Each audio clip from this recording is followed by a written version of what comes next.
E aí, meu aluno querido, vamos estudar mais um pouquinho de colocação pronominal, vamos estudar mais um pouco dessa matéria, que é uma matéria extremamente simples, gostosa e incidente nas provas do concurso. Já sabe, vai aparecer ali na prova para você não errar. A ideia é que você consiga manter o foco na resolução e o foco observando a morfologia, observando de onde esses conceitos vêm e como transformar isso aí em resultado. Você já viu próclise? Lembra que é próclise? Você tem o pronome antes do verbo, mesóclise, o pronome no meio do verbo, e você vai ter a ênclise. O que é a ênclise? Você vai ter o pronome ali colocado após a forma verbal. Existem regras específicas para a ênclise. Nós temos que conhecer essas regras. O bom é você memorizar tudo que é próclise. E aí lembrar que os outros casos estão atrelados a outras regras. Porque o que mais vai cair é, pode deslocar o pronome para um lado, pode deslocar o pronome para o outro lado. Se deixar o pronome aqui vai ficar correto, vai haver problemas. Então fica de olho para podermos então eliminar essa parte da regra. Bora lá, regras de próclise, acompanha aí comigo. Veja só, primeira regra de próclise, se nós tivermos aqui início de sentença, que regra é essa? Não se inicia sentença em língua portuguesa com o pronome oblíquo átono. Você não pode começar frase com o pronome oblíquo átono. Então veja o exemplo. Revelam-se segredos com o tempo. Aqui você tem o pronome e aqui você tem o verbo revelar. Eu não posso falar se revelam segredos com o tempo. Tá? Revelam-se. Olha o caso dessa expressão aqui, ó.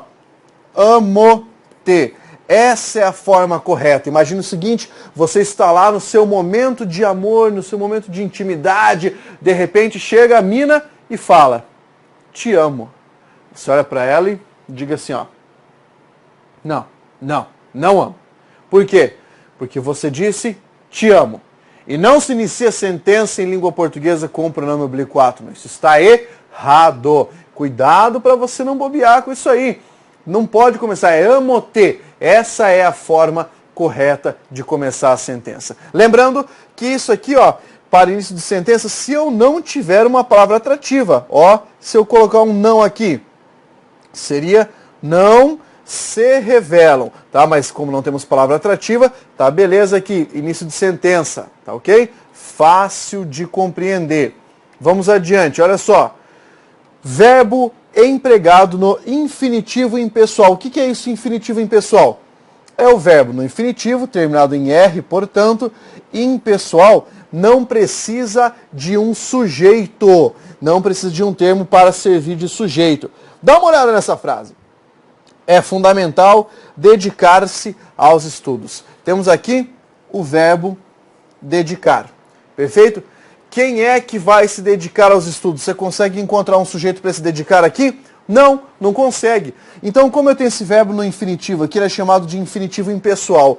E, obrigatoriamente, o que vai acontecer? A palavra se vai ser empregada após o verbo. Vai acontecer uma ênclise. Segunda regra, então. Primeira, início de sentença. Segunda, com infinitivo impessoal. Vamos dar uma olhada no próximo caso? Nós temos ali verbo empregado no gerúndio. Eu não sei se você está lembrado, mas gerúndio é aquela forma verbal terminada em NDO. NDO. Por exemplo, a frase Mariana saiu desculpando-se pela situação. Olha a palavra ser aqui depois dessa forma terminada em NDO. É desculpando-se, muito cuidado. As pessoas costumam falar, Mariana saiu se desculpando. Não, errado. Mariana saiu desculpando-se. Essa é a forma correta. Professor, e se eu tivesse ali uma palavra negativa? Se eu tivesse um termo ali dessa natureza, dá para puxar ali? Poderia antecipar o termo sem crise, tá? Porque você tem ali a regra relacionada ao verbo no gerúndio, mas poderia fazer uma próclise se houvesse a palavra atrativa. Como não há, não tem problemas. Vamos pegar outra regra? A outra regra é verbo no imperativo afirmativo. Acompanhe comigo. Olha só. Verbo no imperativo. Lembra o que é imperativo? É o verbo que dá uma ideia de ordem. Ordem, pedido, súplica ou aconselhamento. Como é que ficou essa frase? tragam-me o vinho. Tá? O que é que eu tenho aqui? Nessa forma, o verbo trazer e a palavra me, o nosso pronome oblíquo átono aqui. Aí você pode falar assim, professor, tá, mas não é a mesma coisa que início de sentença? Sim, é a mesma coisa que início de sentença. Então, de qualquer modo, haveria uma ênclise aqui. E se houvesse a palavra não, aí seria o imperativo negativo e nós não teríamos ênclise, nós teríamos uma próclise obrigatória. Existe ainda mais uma regra que eu preciso colocar ali, mais um caso. Que caso é esse? Se houver na frase um verbo no infinitivo, junto com a preposição a e com os pronomes o ou a. Essa é a fórmula. Verbo no infinitivo, mais preposição a, mais pronome o ou pronome a.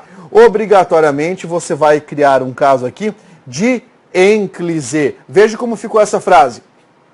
Pensando na mulher, Juarez saiu de casa a buscá-la pela cidade. Tá vendo que existe um a aqui?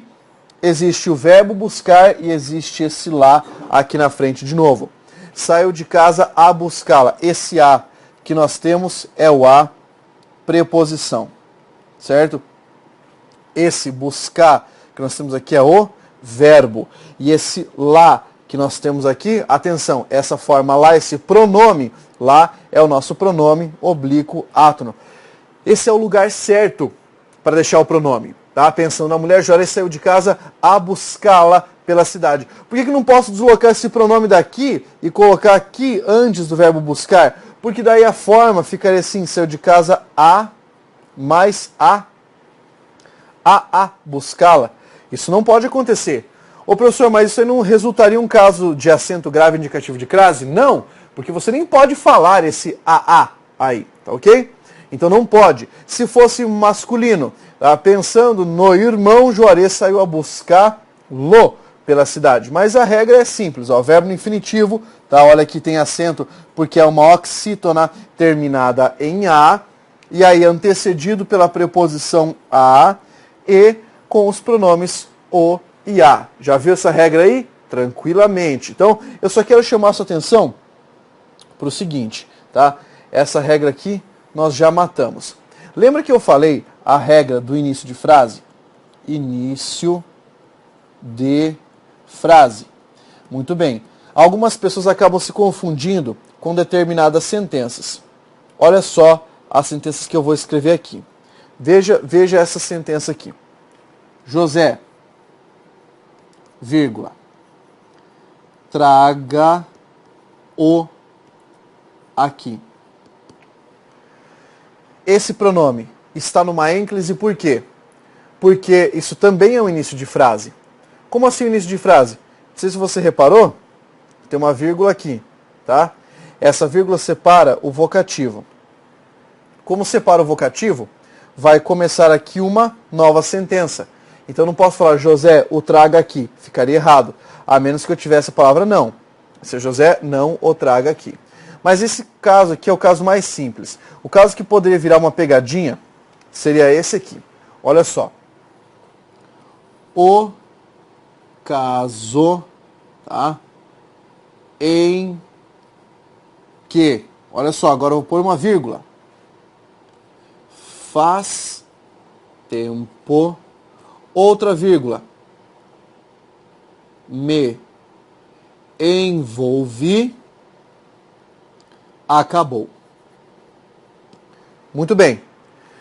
A banca vai falar para você o seguinte. Vai falar que pelo fato de você ter uma vírgula aqui, esse pronome e deveria ser deslocado para depois do verbo envolver. Deveria ficar assim. O caso em que envolvi-me. Não, não pode. Por quê? Não sei se você reparou. Deixa eu colocar aqui a palavra me de novo. Essa vírgula tem um outro parzinho aqui, ó. A oração faz tempo está aqui intercalada, tá? Uma oração intercalada não faz diferença para a organização aqui. Vai continuar do mesmo modo. Por quê? Olha, o caso em que essa palavra que é um pronome relativo, esse me é o pronome oblíquo átono, isso é uma próclise obrigatória. Eu tenho que deixar assim, perto do pronome, mesmo que haja essa frase aqui no meio. É como se essa frase, ó, é como se ela não existisse. E daí tem que rolar uma próclise. Só para você não se confundir com as outras coisas. Pode ser uma pegadinha que a banca poderia cobrar, tá? Poderia tentar te enganar. Muito bem. Vimos aqui então esse caso relacionado à parte da ênclise, tá? O final das regras. E agora vamos dar uma olhada na chamada colocação pronominal facultativa. Em que situação você pode deixar o pronome antes do verbo ou depois, sem prejuízo para a correção gramatical. São dois casos de colocação facultativa que você tem que memorizar e aplicar, se possivelmente, né, se aparecer em uma prova para você. Veja aí comigo, olha só. Colocação facultativa. Então, se você tiver na sentença um sujeito expresso, o que é sujeito expresso? É um sujeito escrito. Sujeito expresso próximo ao verbo. Por exemplo, o cachorro se atirou no poço, o cachorro atirou-se no poço. Pega o verbo, atirar. Aí eu tenho o sujeito, o cachorro. O sujeito está expresso, está próximo ao verbo. E agora, veja o pronome. Você tem aqui o pronome se, que pode estar aqui numa próclise, ou atirou-se, ele pode estar aqui em uma ênclise. As duas formas estão corretas. O que é que você não poderia escrever? O cachorro se atirou-se no poço. Aí não, né? Aí é feio demais. O cara fazer uma próclise e uma ênclise ao mesmo tempo? Não dá. Então, cuidado. Cachorro se atirou ou o cachorro atirou-se. Professor, mas se eu tivesse um não aqui? Aí seria próclise obrigatoriamente. O cachorro não se atirou, por causa da palavra atrativa. Beleza? Segundo caso de colocação pronominal facultativa. Se tivermos um verbo no infinitivo antecedido pela palavra não ou por preposição, tá? Esse é um caso bem controvertido da gramática, mas que você tem que saber, tem que observar para que, se isso aparecer e se isso cair, você consiga acertar a questão. Veja só, todos sabemos que ao se acostumar com a vida, ao acostumar-se com a vida, tendemos ao comodismo. As duas formas estão corretas. Veja, o verbo está no infinitivo, tá? O verbo está no infinitivo. E ele está antecedido por uma expressão preposicionada, certo? Ó, a preposição a, aqui junto com o artigo o. Ao se acostumar, ao acostumar-se, essas duas formas estão corretas. Essas duas formas estão corretas. Elas apresentam uma construção correta. Agora, eu poderia colocar a preposição em aqui. Todos sabemos que em se acostumar, em acostumar-se com a vida, tendemos ao comodismo. Mesma coisa, preposição, tá? Ou ainda se eu colocasse a palavra não, só mudaria o sentido da sentença, né? Não se acostumar, não acostumar-se. Tem que ficar claro para você. Colocação aqui é facultativa, tanto faz nesse caso. Pois bem, fácil, né? Agora, eu vou só chamar a sua atenção para uns cuidados relacionados à contração de alguns pronomes. Contração pronominal quer dizer, vou juntar um pronome com o outro. Isso vai acontecer quando nós tivermos objeto direto, objeto indireto, na mesma sentença, para você ver como é que fica, tá? Como ficam essas contrações pronominais. Vai parecer um pouco estranho, tá? Pelo menos alguns casos parecerão estranhos, mas você vai ver que dá para entender e é simples. Acompanhe aí comigo. Olha só, eu posso ter a contração mo. A contração mo seria a soma do pronome me mais o pronome o. Por exemplo, deu o recado para mim. Ó, objeto direto, objeto indireto aqui. Deu-me o recado. Usei a palavra me. Agora eu vou trocar esse o recado por um o. Seria deu-me o, mas isso eu não posso escrever porque isso aqui está errado. Então eu formo deu-mo. Esse mo equivale ao objeto direto e ao objeto indireto ao mesmo tempo em uma palavra só. A forma to, o que é? Veja, deu o recado para ti, segunda pessoa. Objeto direto, objeto indireto. Deu-te o recado. Veja, deu-te o recado. Aí aqui, deu-te-o. Essa forma não existe, então nós usamos deu-to. Essa é a forma correta para empregarmos ali. A forma lho existe? Sim. Olha só, é o pronome lhe mais o pronome o. Deu o recado para Joana. Aqui eu peguei a terceira pessoa. Então, objeto direto, objeto indireto. Deu-lhe o recado. Substituindo o objeto indireto aqui, ó, e o objeto direto aqui do lado. Deu-lhe o. Essa forma não pode ser empregada, então o correto é deu-lhe. Aí sim, tá tudo certo, beleza. Nolo. Existe? Sim, é o pronome nos mais o artigo o.